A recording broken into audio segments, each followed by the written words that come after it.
Hey y'all, Edward here. Uh, I'm going to take this time today to give you some feedback for your project topics and reference pages, and then for your assignment one summaries. So I've just gone through those. You should see the grades up now if you're watching this. So let's go through some kind of general things that kind of stood out to me when I was going through them, and hopefully give you some helpful tips when you're doing your second ones and when you're kind of formally thinking about your project topic. Exciting. Okay. Uh, Here we go. So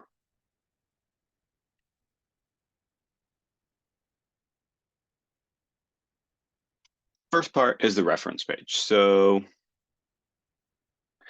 your reference page is where you cite the sources that you used in your paper. So for you guys, because this assignment was primarily a reference page, so you have a list of 10 references, and you were supposed to put bullet points with information about what those references, what kind of journals they're in, whether the studies that you cited were empirical or not. So a lot of references were great, but I just want to point out some things. So when you are citing an APA, it's a little bit different than when you're citing in, say, MLA or another format. So this is what a semi-structured um, semi-structured reference page is. So you have the last name, then you have the date, then you have the title of the article. These are nonsense, by the way. These aren't real. These aren't real articles. And then you have the journal where you got that from in italics. And then you have the page number of the journal, and then you have the issue number in some cases. So page of the journal that it's on, and then issue number. So this, for example, would be an example of a not so well formatted reference section. So you have no hanging indent here. You have no date for this last one. The issue of the journal is after the here is yeah. There's no date, sorry, for this last one, for the fire glass blowing. See, I couldn't even tell the references apart. So let's go ahead and fix this. So first we fix that, and go ahead and add the date for the last one. We add the last name, the first letter of the first name. Then we space them out, so make sure they're double spaced. And then we add this hanging indent thing. If you need help with that, just reach out. Um, Yeah. So and this would be an example of the one that we just saw of a good structured reference section. So just kind of go through it one more time in case that was a little too quick. So here we don't have the first letter of the first name, and we don't need the full. You don't need the full first name, right? Then we didn't have a date for the last one. Have the first letter, wasn't double spaced, and there was no hanging indent. Okay, so that's it for the reference section. For the next part that I want to touch on real quick is a review versus empirical paper. So what does it mean for a paper to be a review paper, and what does it mean for a paper to be an empirical paper, or an experimental paper? So a review paper, what that generally is it's a kind of expose on a topic. And it's generally comprised of other empirical papers, but not always. And what it is just a coverage of your topic, in a way. So let's look at, I think an example will kind of help us. So let's look at from the flashbulb memory literature. Let's look at what a review paper looks like, and then let's look at what a empirical article would look like. let's see. You, I see. You're still probably seeing that. That makes sense. Okay. Yeah, let's start with the review paper.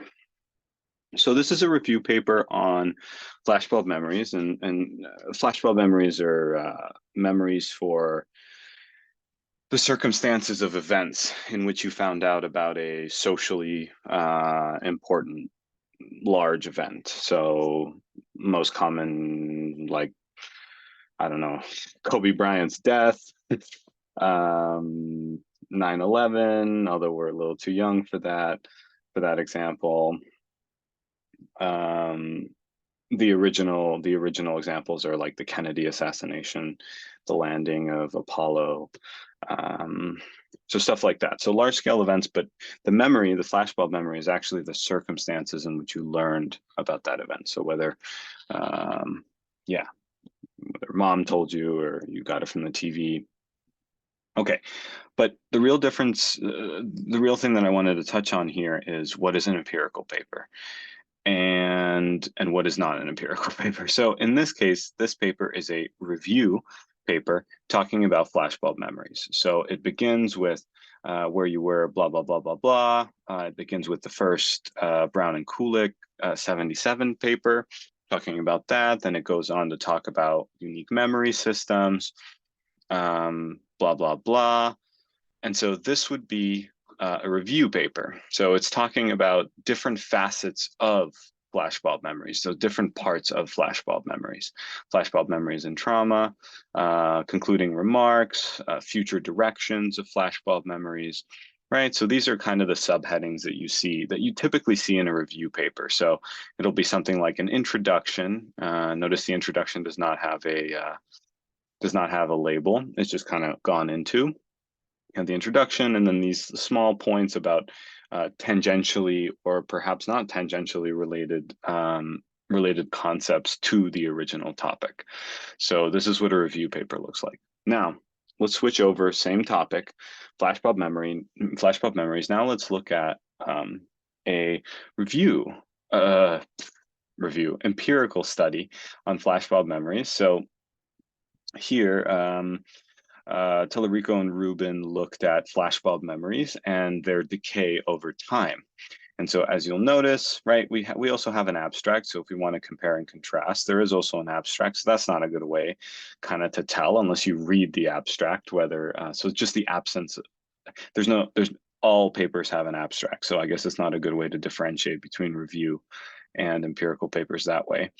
And you see both the introductions are there. So it's typically hard to do that too, but a good way to kind of discriminate between review and empirical papers or experimental papers is the method section. So the method section, review papers will typically not have a method section because there wasn't anything manipulated, there wasn't anything measured. It's just kind of a review of past literature. And so you could think of review papers as an extended literature review of an empirical paper, right? So here the literature review is about a page, and over here it's the whole article. So like I said, one way is to tell by the method section. So it'll have a participant section describing who the participants were. And it'll also have a description of the materials that were used in the study. Another way to tell is the results section. So if you look at the results section, empirical papers would typically have some kind of graphs or tables or figures associated with what was found. And so in this case, you have the decay of flashbulb memories over time. You have the graphs depicted there. And then you also have tables with calculations, measurements. So this, now I want to be careful. I do want to say that some review papers also have data that they report, but they grab it from other studies. The data is not coming from this is not coming from this study itself. So that's a key difference there. Let's see. The next big, okay, so this is kind of a way to tell the difference. So definitely the method section will be present in a empirical paper. You'll also have a results section with original graphs, and you'll also have a discussion section where the results that were found are going to be interpreted within a given theoretical framework. And so this also separates empirical papers from review papers, in that the results are not only given but also interpreted within a framework. So that's a way to tell, kind of discriminate between review and empirical papers. The assignment was to stick closer to empirical papers, but those are difficult, or at least more difficult to find. Actually, no, that's a lie. Review papers, I think review papers, if you're searching for just a large topic, they're easier to find, but in general, there are more empirical papers than there are review papers, because by nature, review papers are compilations of empirical papers in a way. So that's that. Okay, next things to think about. Let's think about really quickly. Let's think about what are kind of next steps for this topic assignment. So next steps, I don't know if you can magically see me now, but next steps to think about is, so I read through your topics and they were really good. Some were a little bit underspecified, and so I left you a comment if I felt like that was the case. And what I meant by that comment is that it wasn't, the research question that you were trying to get at was a little broad, so it was a little topical. And so next, when you're thinking about the research question that you wrote about, try to think about independent and dependent variables, what those are and what they mean in terms of your study. So what would you want your independent and dependent variables to be? And so just thinking about this, right? So what are independent and dependent variables? Independent variables are those that you do something to in order to see an effect on the dependent variable. So X could be your independent variable and Y your dependent variable. And so you're doing something to X, or you're observing a change in X, and you are also observing what effect that change will have on a Y variable. So that's the difference between independent and dependent variables. And so thinking about it like that, and you can have multiple independent variables, but if you start thinking in those ways, it'll help you operationalize some of the large constructs that I noticed in the topic. So if you're talking about eye tracking, for example, and cognition, it kind of helps to know how you're going to operationalize cognition, because there's a lot that goes into cognition, right? There's thinking and memory and learning and a bunch of things that you can feasibly study. So do make sure to start thinking about your topics in terms of independent and dependent variables. And then the other part, the kind of corollary, the corollary, I can't say that word. The corollary, yeah, but it's not with an R. All right, whatever. The sub point to this is that the variables, you could do two things to variables. You could measure them and you can manipulate them. And so in most cases, dependent variables, the very nature of a dependent variable is the fact that it is measured. And then independent variables can be either also manipulated or measured. So independent variables manipulated, measured. Dependent variables are typically only measured, I think, as far as I know. So thinking about measured and manipulated variables. So measured means that you are giving somebody like a questionnaire, and then these people are filling it out, and you're getting a quantity or some kind of measurement for the construct. So if the construct example is happiness, you give somebody a 10-point scale, they fill out the scale. You know that they're 10 points happy. 10, they're very happy because they scored a 10 on the scale. That would be an example of measuring a construct of happiness. So you're measuring happiness, you understanding how happy they are. Manipulated variables, on the other hand, are those that you kind of change between conditions. So, for example, in one condition, you'll have participants fill out that same happiness questionnaire. You'll have them fill it out timed, and in the other condition, you'll have them filling it out untimed or something like that. And you're manipulating the variable time there. So that's how you're operationalizing time.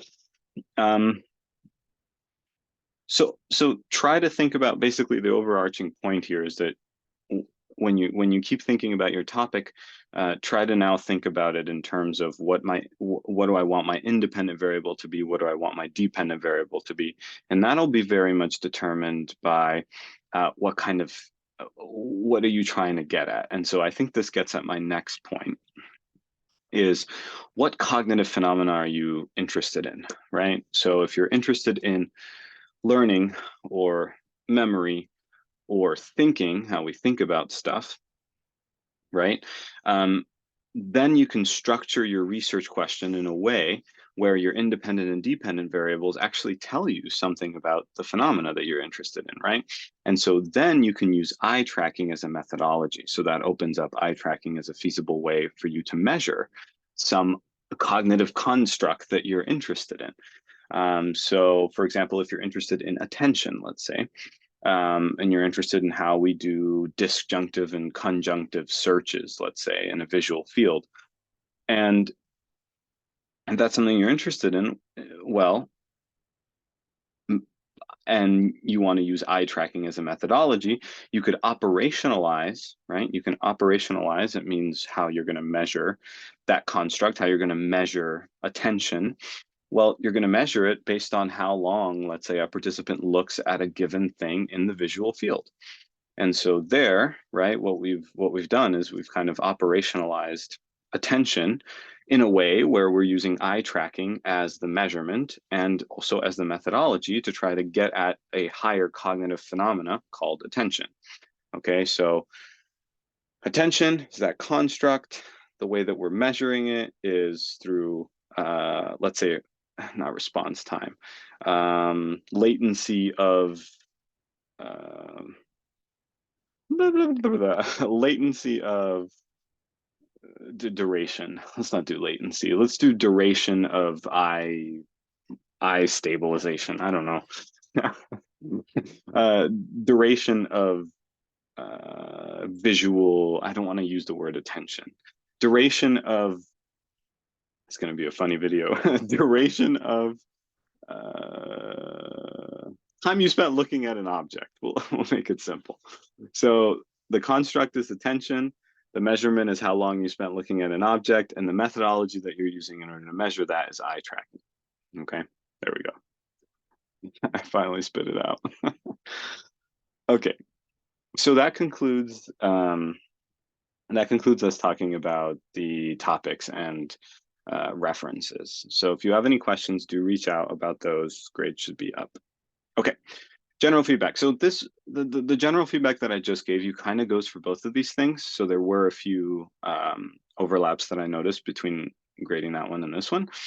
But here's what I noticed when I was grading the Article 1 summaries. So do make sure to read the discussion sections of the papers that you're citing. So the discussion sections are, I don't want to say the most important part of the paper, because for some papers you're reading it for the methods, or you're reading it for because the introduction, whatever. I don't want to say the most important, because we won't rank it that way, but it is an important section to read for sure. And the reason why it's an important section to read is because, number one, it restates the research question. In most cases, it restates the research question of the whole empirical paper.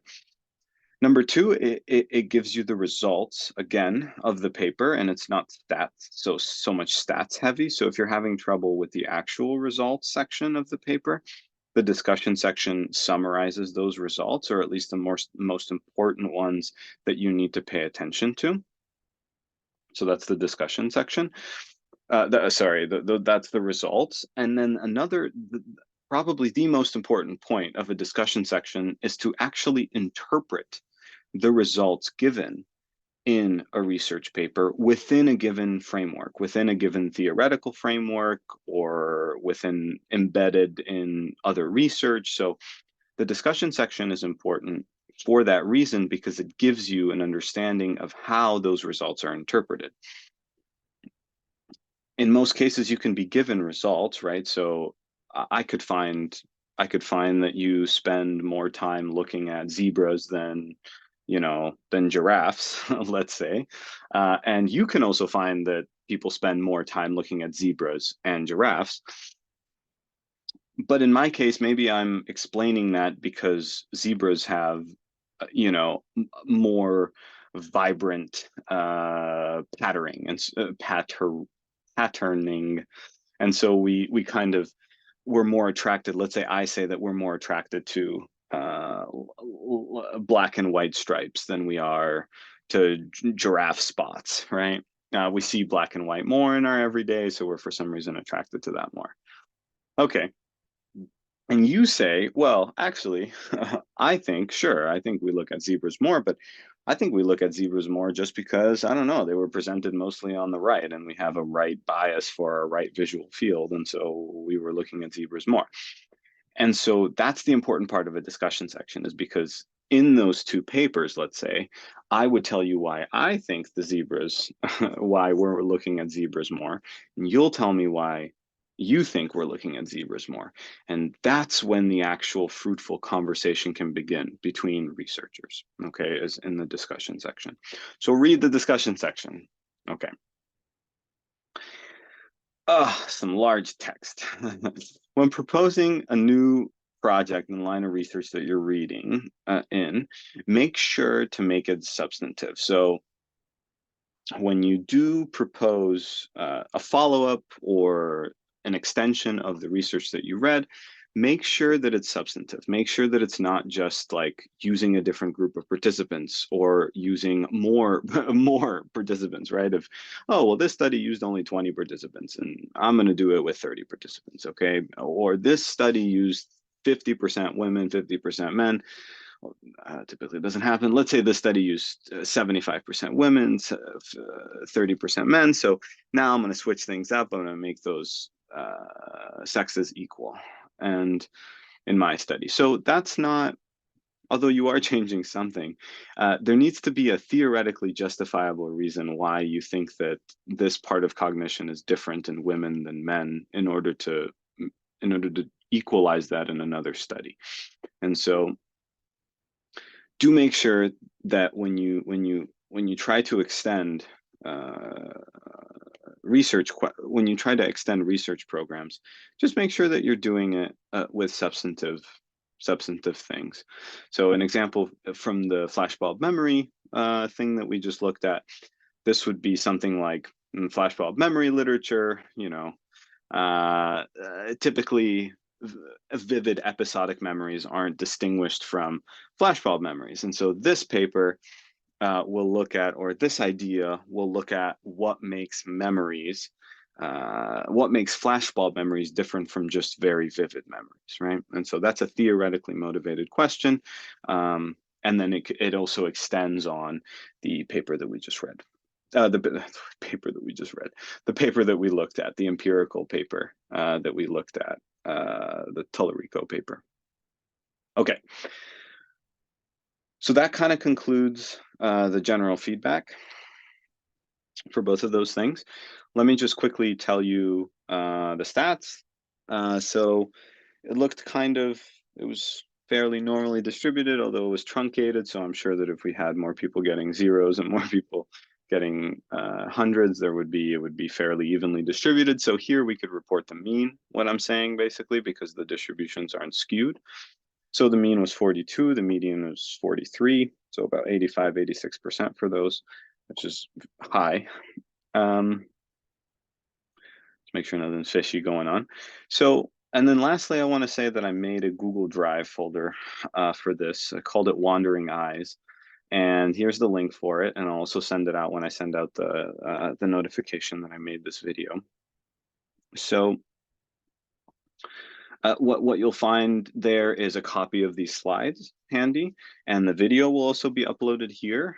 It'll also be in the announcement that I send out, but it'll be in that folder too.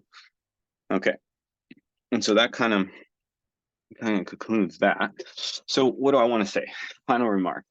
Great job on them. I felt like a lot of you, they were really well structured for both. Excuse me, really well structured, and you really knew what you were talking about, and you really took the time to look at the papers and read over them. So I was very impressed with those. So great work overall. Yeah, the next kind of thing is looking at more concretely formalizing your topics. So looking at, just remember, looking at it from like an independent, dependent variable perspective. What am I going to be measuring? What am I going to be manipulating? What's the theory behind this? What cognitive phenomena am I interested in?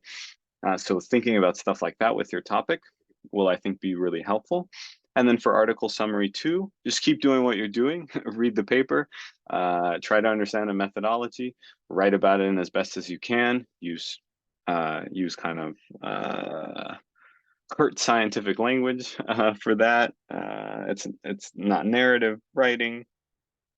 Yeah, and that's kind of my general feedback. I also want to say, if you're ever stuck or you need help or you want to discuss a particular comment I gave or anything like that, I'm available through email. You know my email. Make an appointment with me. That would be easier. I might not answer substantive questions over email. I might just ask you to make an appointment with me, because sometimes a 3-minute conversation can turn into a 45-minute long email. So I'm trying to avoid that. So do make an appointment with me. I'm available. I'm also in Social Sciences 2, room 301. In case that door is ever open, I usually pop the door open when I'm in there. Feel free to stop by. I have candy and stuff like that I'll feed you. Okay, that's all for tonight. Thanks. I'll see you around.